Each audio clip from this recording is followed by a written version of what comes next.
This is the What About You podcast. Today I have Kasey Dennies. Used to be Kasey Laird. Yep. When I first knew her. She teaches with me at Cabrini High School.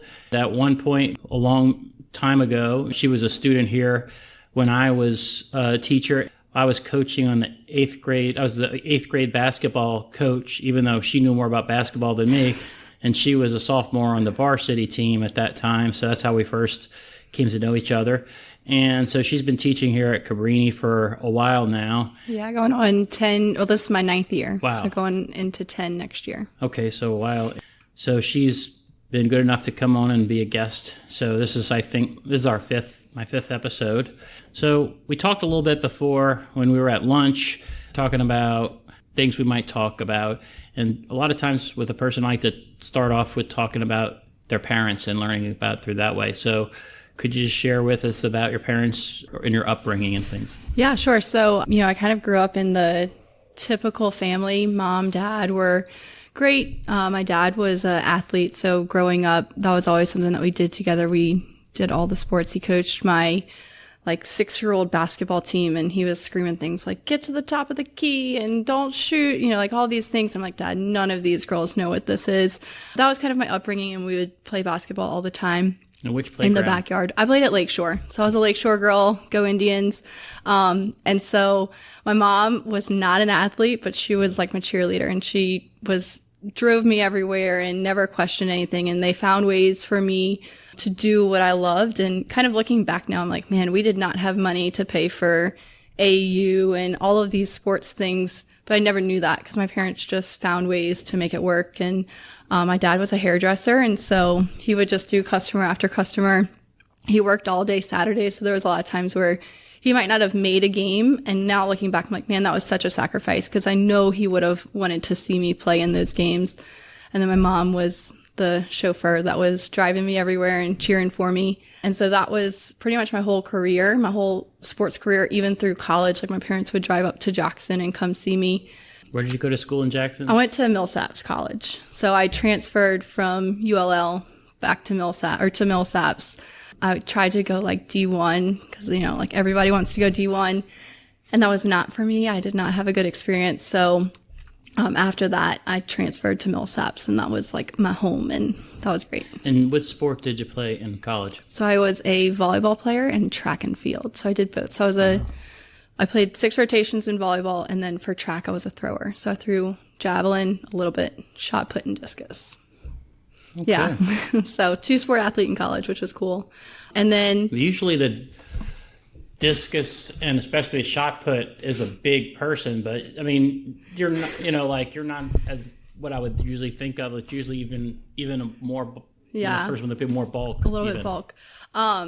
We lifted weights every day, and so while we even my teammates were smaller, but while we weren't the biggest, bulkiest people, we were so strong because we were lifting so much and so often, and we just really made it work. And our coach was actually an All-American thrower at Mississippi College, and so he was such a good technique coach. So, while throwing, you're like, oh, you have to be big and hefty and all these things. It was really that it was all technique. So we learned how to be faster and learned how to use the mechanics and the physics behind it. Mm-hmm. And so went on to be pretty good. Nice. Yeah. And reminds me, last night I watched this movie on Netflix that I recommend. It's a PG movie. It's called My All-American. It came out in 2016 or something. And it starts out, they're interviewing the guy who's an old man at the time, and by 2010 when they're interviewing him, and it's Darryl Royal, who was the head coach for football at University of Texas. And then they ask him, the kids that day that are interviewing him, you've had 30 All-Americans, you won 3 national championships. Who's the greatest player that you ever coached? And he mentions the guy that's protagonist in the movie. It's based on a true story. She's like, well, I don't recognize that name. And he wasn't on a list of the All-Americans you've coached. And he said, well, he was my All-American. And that's where the title comes from. So then it goes back to the time in the early 60s, and he was coming up in Wheat Ridge, Colorado. His dad could have been a Major League Baseball player, but he got injured in a car wreck.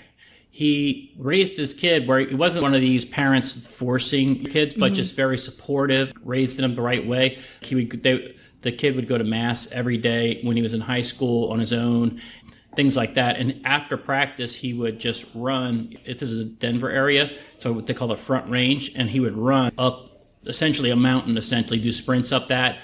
So those kinds of things made him the best player at his high school. But he was too small. He wasn't super tall or very heavy, even for back then.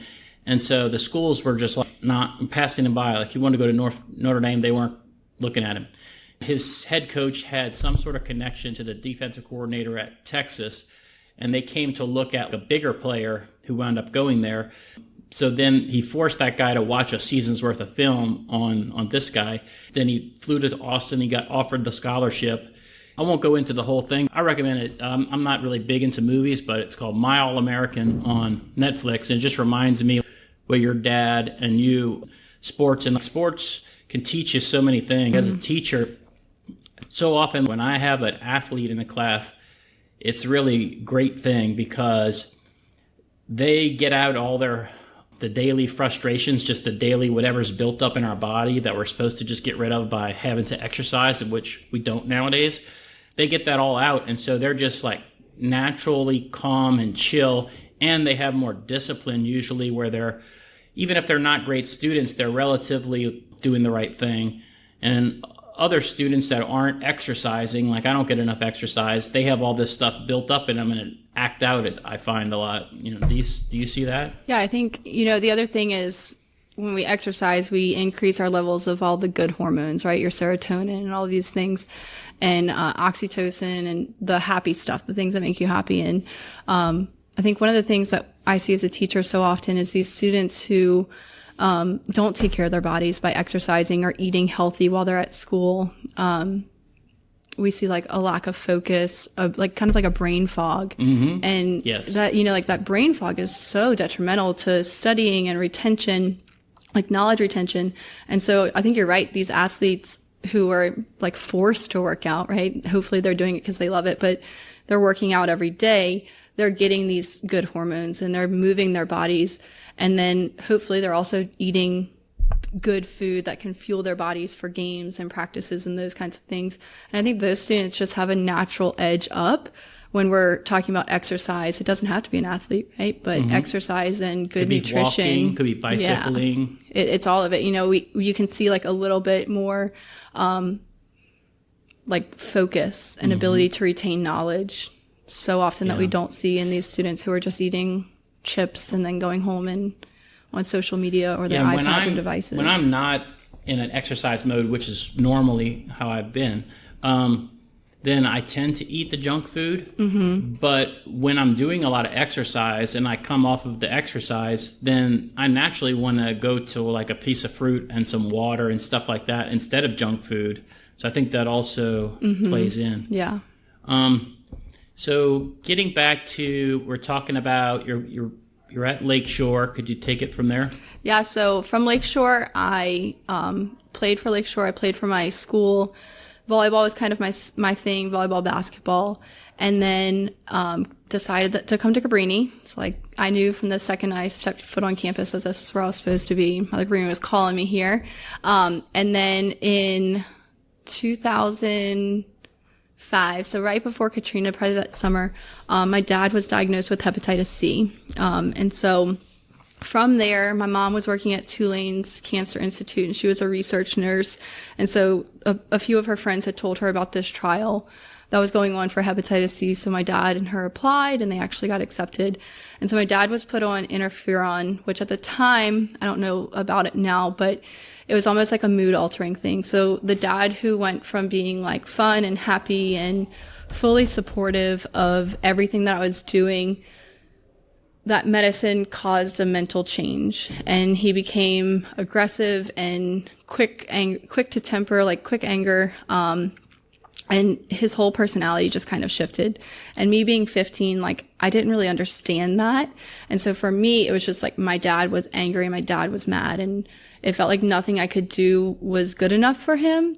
And now that I'm older and I'm looking back on it, I'm like, that was all the medicine. That wasn't my dad. That was the medicine that had altered his mental state.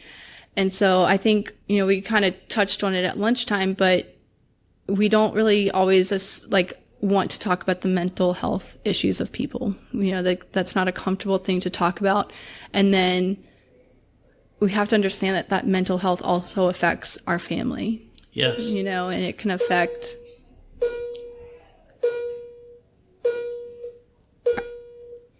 the mental health can affect our family and our friends. And I know, I can't even imagine what my mom was going through, because she was trying to protect me and my little sister from seeing that side of him, but there was no way to protect it. There was no way. I remember I loaded the dishwasher one time, and he came storming in my room. He's like, "You loaded the dishwasher wrong." And it ended up being this huge fight. And that would have never been my dad before that. My dad would have been like, "Thanks for loading the dishwasher. You're the best. I love you so much." And so that really altered who I became between that and then going through Katrina and being out of school. I went to Texas for a few months, and then it was just kind of everything crumpled at one time. Did that spark your interest, because you're a science teacher? Did that spark your interest in science and human science, as far as what's going on with my dad, and learning about that, and then the medical issues? Did that make you more interested in that topic, or you just naturally were always interested in it? So I think that was kind of a progression. So through the stuff with my dad, and then my little sister Callie has Down syndrome. And so growing up with her, there was so many doctor's visits. And by the time I was 18, she had had 17 surgeries. And so we were kind of always in the hospital with her and always having a different procedure. And so seeing the way that the doctors and nurses cared for her, that sparked my interest. And I actually, all through college was pre-med. And then it wasn't until the end of college I was like, I don't really want med school. That wasn't really my thing. So I thought about occupational therapy. And so I was taking a year to kind of settle and get my grip. And I was actually coaching at the college. So that's kind of where my coaching career started, is because I was trying to figure out what medicine I wanted to go into and what I wanted to do, whether it be occupational therapy, physical therapy. And I started coaching and then fell in love with that. And I was like, oh, this is what I'm supposed to be doing, is coaching. So I think more of my sister kind of sparked that. But I think that whole process of just seeing my dad go through everything, followed that up, if that makes sense. Yeah, it's interesting how the things, especially as a teenager, but just the things that happen to us on the way, shape who I guess we're meant to become. Right. And to me, the older I get, at certain times you can look back at awful things or things that you didn't want to happen that way. I'm not talking about, your dad getting sick necessarily, but I'm just saying things you're but then that makes this possible, that makes this happen. And then when you look back, it's well, oh wait, none of these things could have been possible if it wasn't for this thing that I didn't want to happen at the time. I wanted to get into this school. I didn't get into this school, but it wound up working out for the best, Yeah, absolutely. So I actually applied to OT school and then didn't get in because it was kind of a last minute apply, just let me throw my name in there. And if I would have gotten in, I wouldn't be at Cabrini. And, I love teaching. I love teaching science. I love teaching the girls. This is where I'm supposed to be and what I'm supposed to be doing. And that's a really good feeling, knowing that you're supposed to be teaching, knowing you're doing what you were meant to do and what you love to do. And looking back on all of it, right? Maybe if I had gone to a different high school, we can go even back to when I was 11 years old. What would have happened if I fell in love with a different school? My whole trajectory of life would be different. And so the good and the bad have made me who I am today and where I am.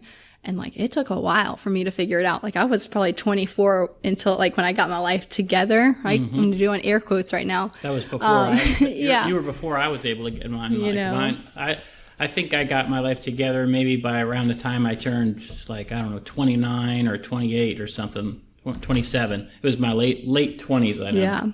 Yeah. And that's what, I think everybody's oh, you're 22, you should be growing up. And it's it takes so much longer than even now, still figuring it out. They say finding yourself, which is, it's kind of true because, you have to go experience things, try different things. Other people can kind of see what your gifts are, but it's just different things develop and it just it's messy and it takes a while, but you wind up like, I think, I feel like I'm where I'm supposed to be. And if you believe at a point in time or throughout that you're where you're supposed to be, and then you look back like we're talking about these things that you didn't want to happen this way or that way, that you wouldn't be where you are without it. To me, it's a faith-building kind of a thing where it's one more thing where you can kind of like put your faith in God and say, well, okay, this thing tomorrow, I might be having this awful day. It's not going the way I want, some bad thing, somebody says something mean to me, da-da-da. But it's all part of the journey. And, Christ, he suffered, he came down, became man, suffered, was ridiculed, was mocked, had his life cut short in a horrible way. But if that wouldn't have happened, and then if he hadn't reappeared, 3 days later to the apostles, and then they spread the message about this is what happened, and so key to being a Christian is the sacrifice, is dying on the cross for our sins. And I think one part of that to me is it shows that there's meaning in suffering. And a lot of times when somebody passes, people will say, well, I don't believe in God anymore because if God existed, why would they let this happen to this person? I prayed about this and she died or he died anyway.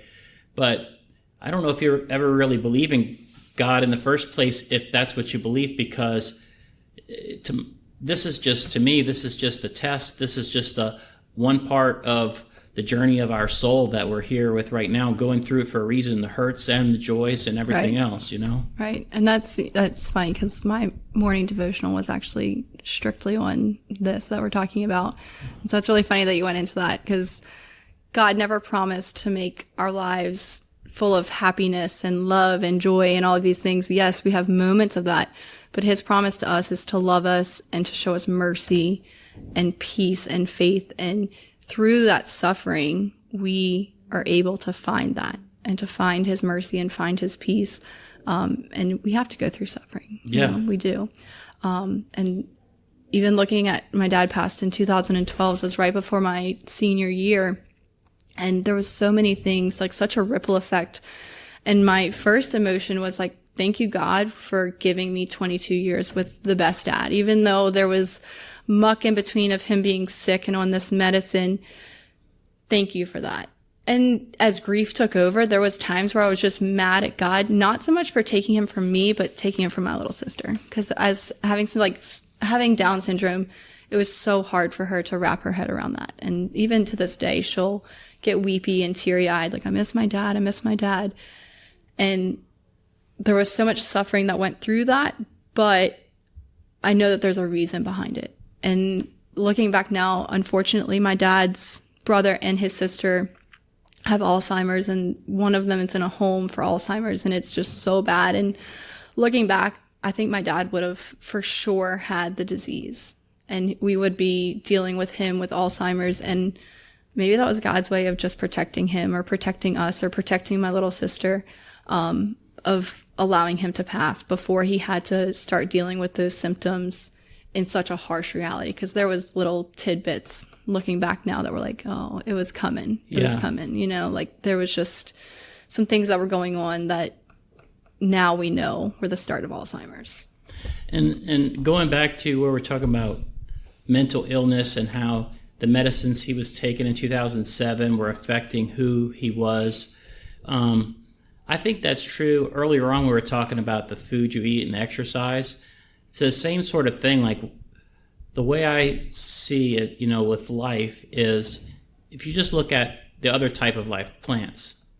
If a plant doesn't have sunlight and doesn't have water, if you pour Coca-Cola on the plant and keep it in a dark closet, it's going to die. Right. But so many of us are in a dark room, staring at our phones 10 hours a day, getting angry by whatever the algorithm is pulling up, drinking Coca-Cola or other kind of sugar water, eating awful food, never drinking water, not getting vitamin D from the sun, not getting exercise. So if you did that to a dog, they'd probably arrest you. But we're doing that to ourselves, and then we're wondering why we have depression, why we have, why we are so angry and sad and have so much anxiety.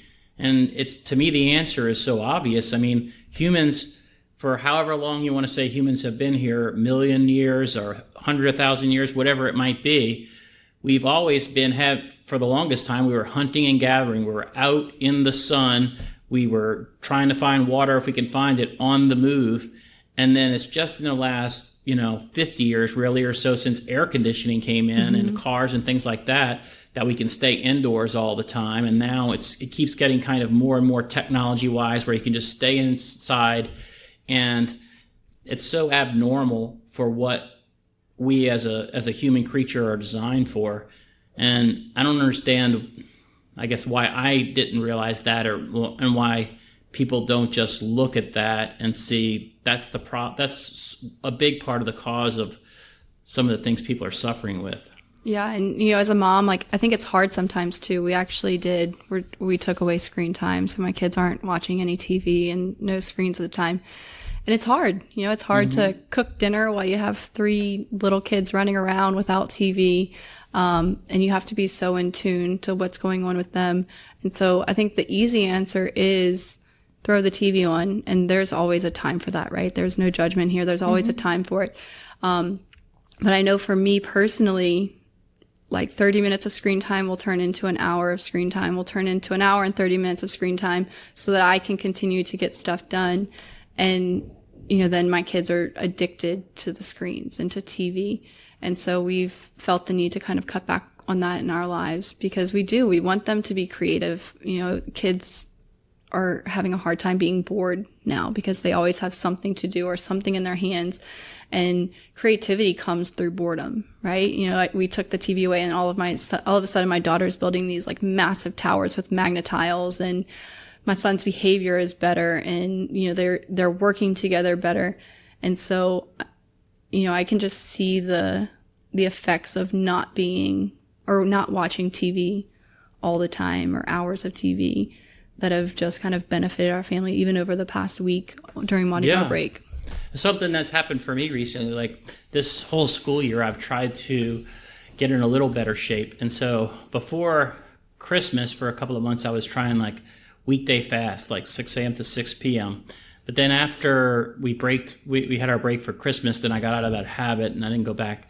And then for this semester, these past 2 months, I've been doing essentially with sugar busters, if you ever heard of that, from back in the 1990s. Yeah. Okay, so it's essentially like a diabetic diet, and the way I do it is I don't have alcohol, white bread, white pasta, white potato, and sugary things. But other than that, anything I want, like meat, cheese, pretty much you name it, just other than that. So a lot of times if I eat here at lunch, I'll get a chicken sandwich, but just not eat the bun, and not have the fries, but have the other vegetable or something like that.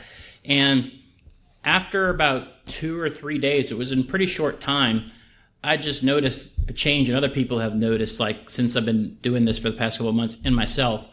Usually at home, I'm just tired a lot. I'll kind of be reclusive.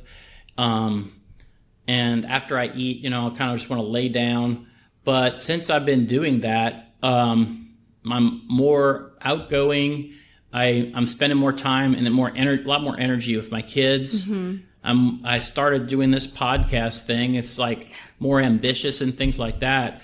And I guess in a sense, it's changed who I am. But in a way, I think it just brought back, who I was when I wasn't just continually poisoning my system with high amounts of sugary foods that we're doing to ourselves. And so I'd challenge people, if you want to. I mean, if you're having, issues things we've talked about, as far as if you're not getting sunlight very much, it's so essential. If you're not drinking water, if you're not getting exercise, even just going for a walk or riding your bike, things like that. And some of these other things, if you're eating a diet that has a lot of white bread, pasta, rice, young people not for alcohol, but older people alcohol or sugary stuff. If you're doing that, try it for a week or a week and a half. Just don't eat. Just eat the way what way I'm describing, and just see. And what you'll find, at least what I found, is all of a sudden this person is revealed that you used to be, essentially, and you have more energy, you have more ambition, and it's just such a freeing feeling. You just feel like so much better. And it's a simple thing, and I still eat, as much as I want of food, and I still eat things. I don't eat anything I don't want to eat.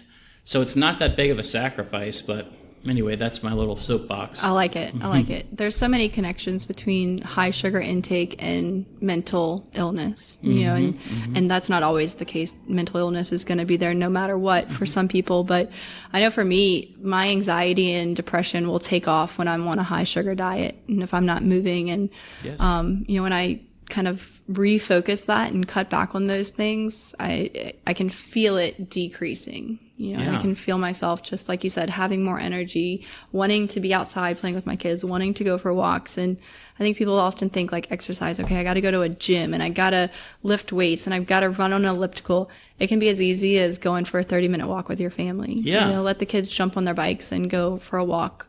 And that's your exercise. It's just about moving your body. Yeah, that's what I did. Is like I kind of like, 'cause I'm not a gym person. I've never really done the exercise classes, but I can see something to that. But I've never done that.